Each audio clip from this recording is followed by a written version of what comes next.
দলের bowling line up খারাপ। PSL থেকে মুস্তাফিজকে আমরা দ্রুতই আইপিএল এ নিয়ে আসছি।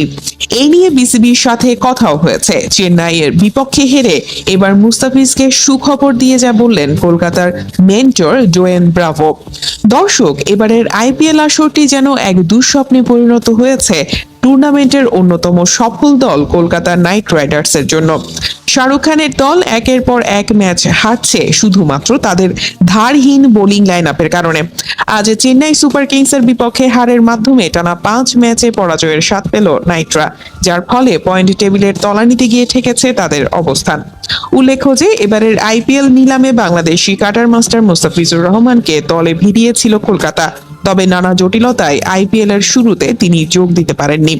পরিবর্তে পাকিস্তান সুপার লিগে লাহোর কালান্দার্সের হয়ে মাঠ মাতান এই বাঁহাতি পেসার। পিএসএল এ বল হাতে বেশ উজ্জ্বল ছিলেন ফিজ। মাত্র ৫ ম্যাচে ৬ উইকেট শিকার করে নিজের ফর্মের জানান দিয়েছেন তিনি।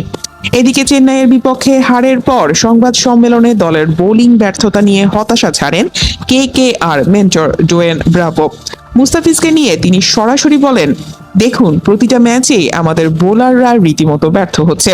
বিশেষ করে ডেথ ওভারে আমরা মুস্তাফিজকে নিয়ে বড় পরিকল্পনা সাজিয়েছিলাম।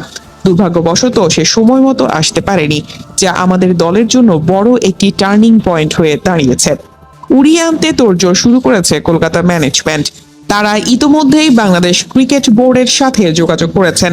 তিনি যোগ করেন, আমরা যতটুকু জানতে পেরেছি মুস্তাফিজ পিএসএল শেষ করে দেশে ফিরেছে। আমরা বিসিবির কাছে তাকে আইপিএল এ খেলার ছাড়পত্র দেওয়ার জন্য আনুষ্ঠানিক প্রস্তাব রেখেছি। কলকাতা শিবির আশা করছে বিসিবি সবুজ সংকেত দিলেই মুস্তাফিজ যোগ দেবেন নাইট ডেরায়, যা তাদের ভঙ্গুর বোলিং লাইন আপকে নতুন প্রাণ দেবে।